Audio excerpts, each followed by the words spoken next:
Hi everybody, Matt Lawton here. This is the Astrological Winds channel, and I'm going to take a look at the astrological weather forecast for the month of March and the first week of March, going from March 1st through 7th. They lining up on the same day on a Monday this year, and it's interesting looking at March.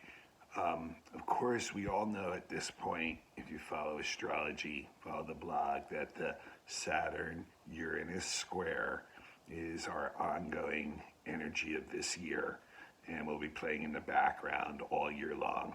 And once again, in general, watching the structures in our lives and in society and around us showing their signs of weakness and starting to fall apart and bringing in some rapid change where like creativity can come but can go very quickly too. And it's interesting, we just had the first exact square of the three a couple weeks ago in February. And so it's pretty potent energy right now, and we can see a lot of that stuff in the last month or two has really been showing that energy signature. And when you look at March, there's not really a lot of longer term, bigger activity going on with the outer planets. But there's one thing that I'd like to spend a little bit of time on. It's a little bit an interesting one, and with a couple of bodies that you might not be as familiar with, but I think this is going to be a really, really telling signature for a lot of us to look at and move forward from, and it may be something that's blocking many of us from being able to take up to the next step. So many of you are familiar with the body Chiron, which was discovered back in 1977, actually, when the New Age healing movement really started to take off, the self-healing movement. And it's interesting how bodies and planets are discovered in a time period that reflects the archetype of that planet. So it's just when the like self-help type of movement really started to take off in the late 70s when Chiron came in. And the mythology of Chiron is the wounded healer. He was rejected by both of his parents, abandoned by them because he was half beast, half man, and he turned this wound, this mortal, this really painful wound into a strength by like facing the wound, going through it, gaining strength, going through the healing journey, and then becoming a master or teacher of many types of healing arts. So that is the mythological archetype that is running behind Chiron. And if you remember last week, I mentioned that the asteroid Ceres, which is the main major asteroid in the asteroid belt, and one of the main four ones, the biggest four ones, that represents the mothering archetype in the feminine energy. And so it has a lot to do with nurturing and having the things that we need.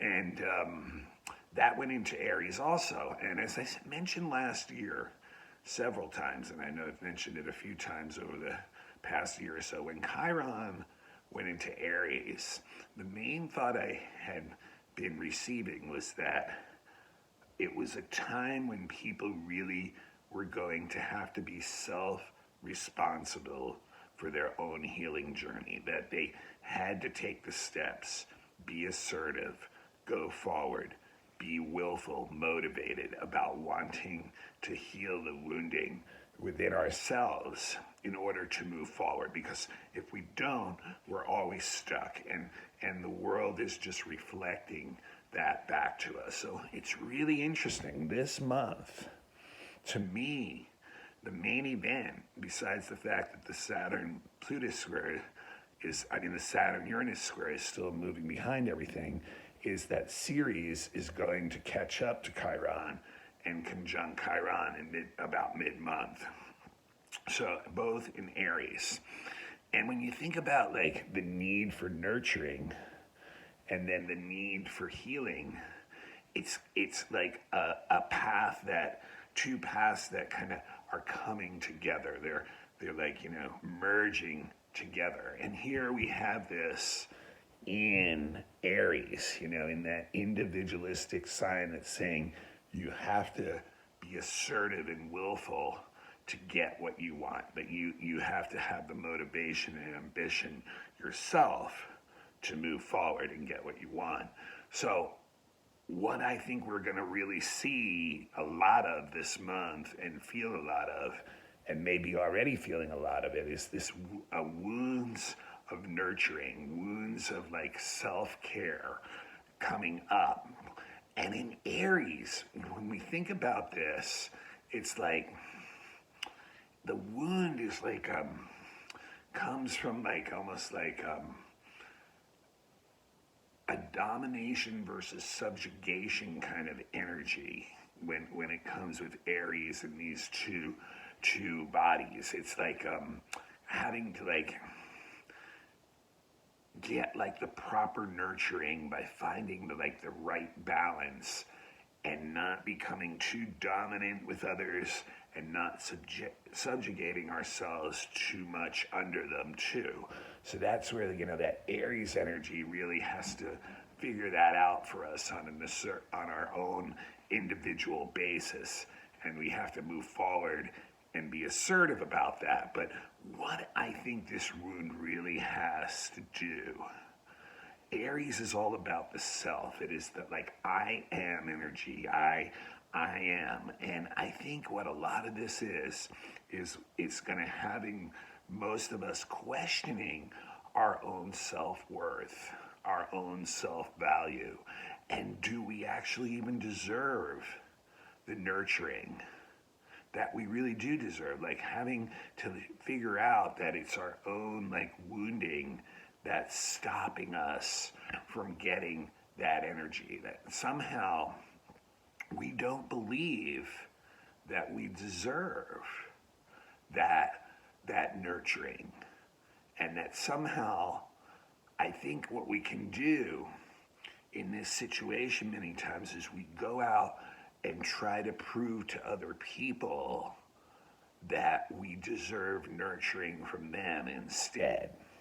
And so we'll go out and kind of do things in service to other people, because what's happening is this wounding of not feeling like we deserve to be who we are and what we want and get the nurturing we need. We start to look for it in others, and then we start to only see our value through the way others react to us, instead of seeing and claiming our own value. So we get into a situation where we're trying to be acknowledge who we are and the value we have, and that we deserve that nurturing and love by just trying to get others to respond to us in some way or another. And when they don't respond to us in the way that we want, then that wounding, becomes even deeper. That wounding of, I don't deserve this nurturing. I don't deserve this love. I don't deserve this place to come back to and feel secure. And I can't be who I want to be, kind of, until, unless I feel like I'm pleasing those around me. And so that's where I think we're getting a lot of the wound here, is that we're literally questioning our own value by having others and the way they respond to us really base our own feelings of how we feel about ourselves on their responses to us. So it's really, really one of those things that we may see like a lot of like things come up that bring us up into that energy and have us having to deal with that kind of energy, looking at it in our face and having to deal with that. So it's so that's what we're looking at on that kind of level, and it can get us really like pulled out into an extreme place where we feel like, you know, we really don't have any value unless others are responding to us, and really get us out on an island where a lot of our actions are like barren. They're not happening. We can start like having bodily issues because of that, our health being affected.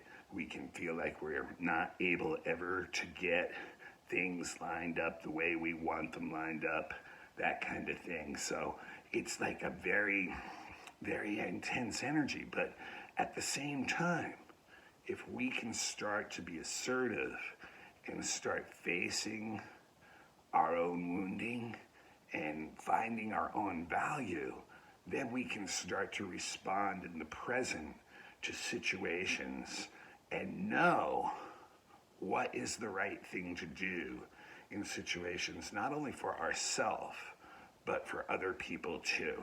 So it's a really interesting place because we can learn, like Chiron did, from our wounds, and then be able to be present with them and not only face them and overcome them ourselves, the Aries warrior, the peaceful warrior energy, but we can also like then know what to say and do for others. We can become that teacher and know what to do for others, and then learn how to really take care of ourselves ultimately, to, you know, create our own space where we can get nurturing, where we find value within ourselves without needing anyone else to acknowledge the amazing person that each of us is. So this is a really interesting month because, you know, we're going to probably see a lot of this where we're like, try to catch yourself when you're not feeling good about yourself this month. Ask yourself, is that because of the way someone reacted to me? Am I basing my feelings about how I feel about myself on the way other people react to me? Because if you do, subconsciously, you're telling yourself, I don't deserve that nurturing. I don't deserve that self-love. And you do. You do. So this is like Chiron and Aries for these 7 or 8 years is really wanting us to take that, you know, bull by the horns, take that horse by the reins, and, you know, control that, bring that like in, and then use that I am energy to show those gifts and talents that you have now that you've done the work to show that yourself, that you do have value in this world, that you have value to yourself, and that it doesn't matter how others respond to you, that there is a place for you, and that there is a home for you to come home to, a hearth for you to feel safe by, and that you deserve the nurturing and all your needs being met too, and just for the person you are. So very interesting energy that's moving in the background this month, and I think that is really the main event of the month, folks. It's there's one other thing, and it's actually this week too.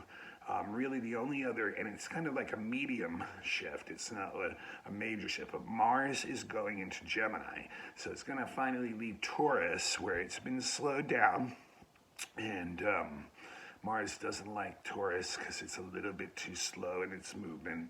And so going into Gemini, and when Mars goes into Gemini, and it's happening this week, so it's not only this is a monthly, it's actually this Wednesday, this week, when Mars goes into Gemini. So when Mars goes into Gemini, it's really interesting. You know, Mars rules the,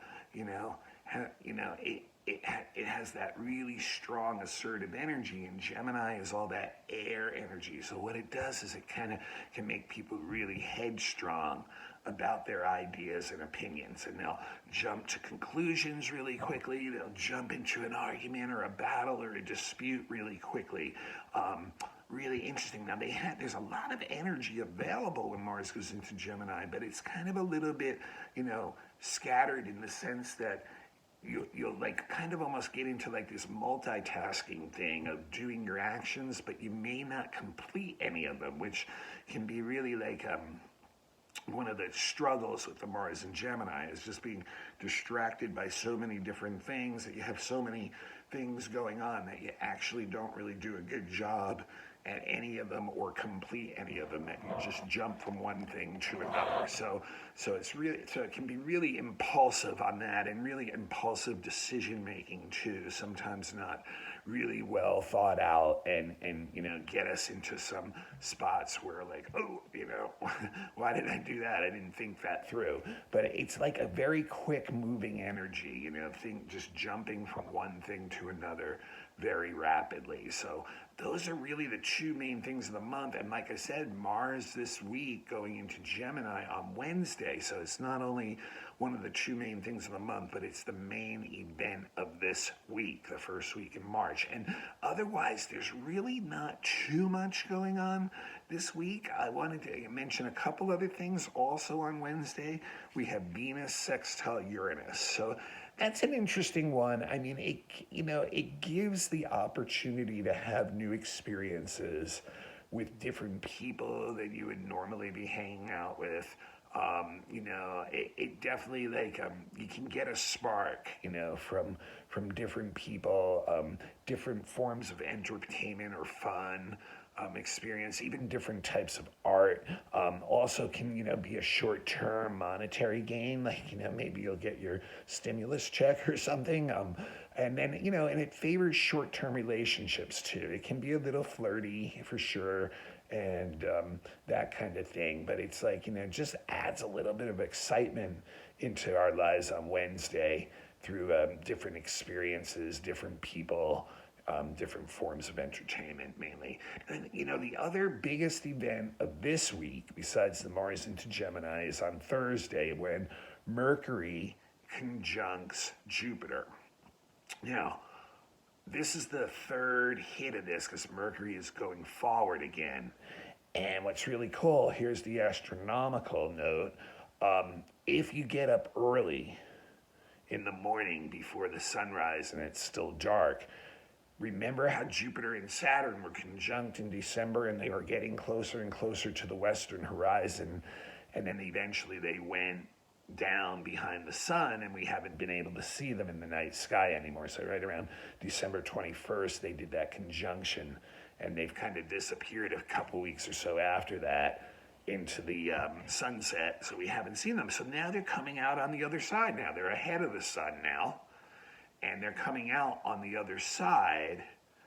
And so at dawn, we can now see Jupiter and Saturn rising. And for the first week this month, Mercury is right there with them. So on Thursday, Mercury conjuncts Jupiter again. And if you can go out, you can actually see them right on top of each other, which is a really rare thing. But you do need a clear, flat view of the eastern horizon. If you have mountains on the eastern horizon, you may not be able to see that. But anyway, third time coming around with the Mercury conjunct Jupiter in the last few weeks.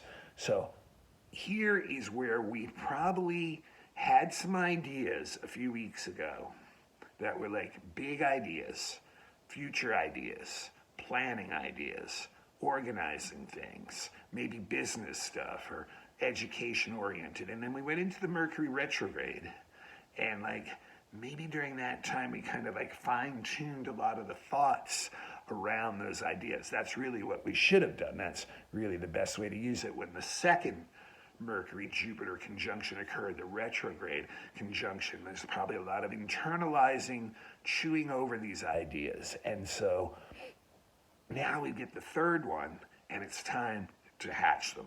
This is the time to, get those new things started, get the plan going, move forward in that energy. And it's like, because you have the ability to see the big picture well, how things really fit into that well, have a good vision and an optimistic attitude, an optimistic thought pattern. So that brings positive things back to us, like a feedback loop. A lot of communications are going to go on, a lot of information is going to come in, and now it's time to take that stuff, get your plan together, get it into action. Good time to start going on things again. Just like when that Jupiter-Saturn conjunction occurred in December, and I said it's a great time to like plan and start things. This is another, all year long really, but this is another really ripe week because Mercury is going to be the catalyst of pushing that energy again, of building something up that's new. So also remember now, this is really interesting too.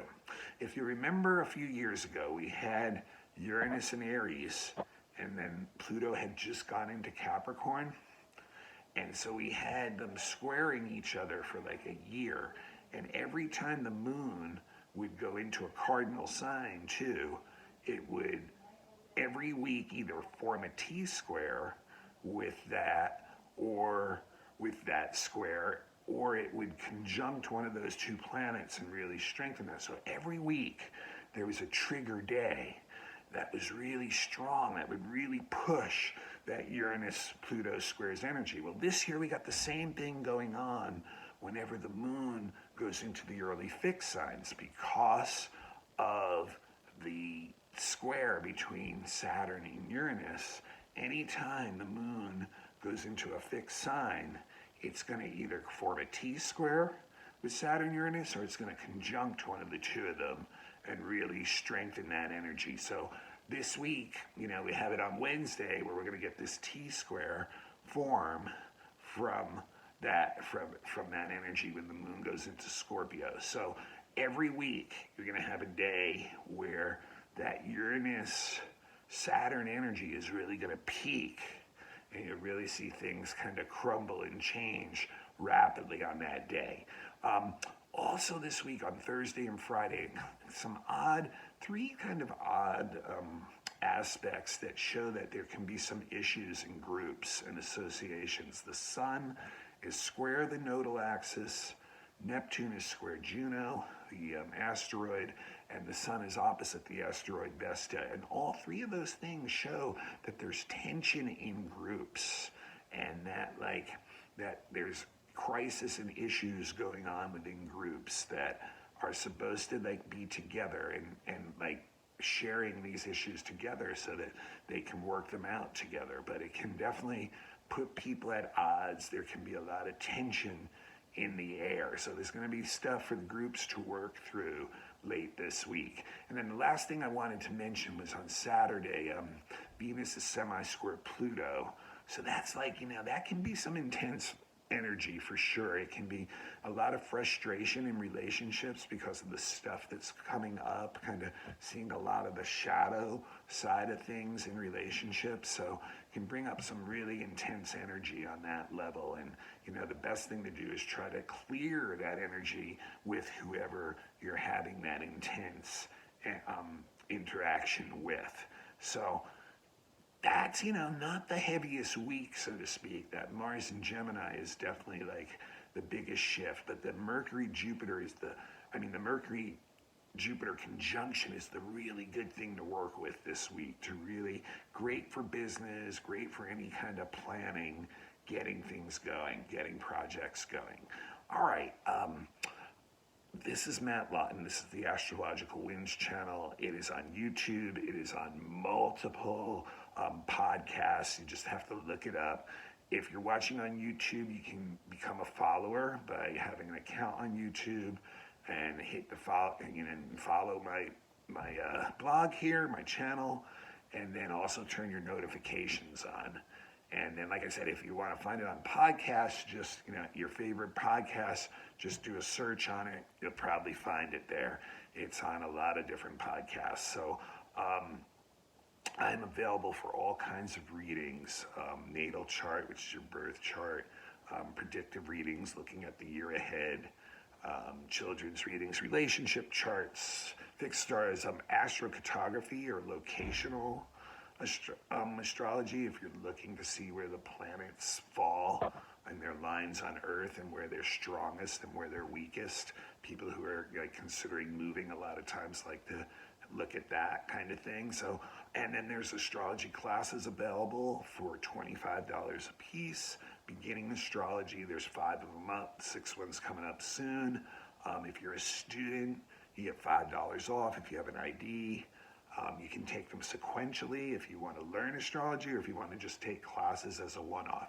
And then someone else asked me recently too if I'm available for lectures. Yes, I am. I know it's been a little bit of a weird year the past year with the COVID and stuff. But if you have a group that's interested in having me lecture, and in particular if you're on the West Coast of the US or the Southwest, get in touch with me. We can figure something out. And, there's all kinds of different services and fun that we can have too. So my email is matthuey823@gmail.com. It's free service for the blog here, so please, as a method of repayment, just pass it on to anybody that might be interested in it. And I'd appreciate that. If you'd like to give a donation, right under my email is my Zelle account too, so you can always send a little donation. And then, like I said, if you're interested in a reading, please get in touch with me. We'll discuss prices and stuff, and would love to do that for you, or if you know of anyone looking for a reading. All right. Until next week, this is Matt Lawton. This is the Astrological Winds channel, and you have a happy March, and I will see you next week for the weekly.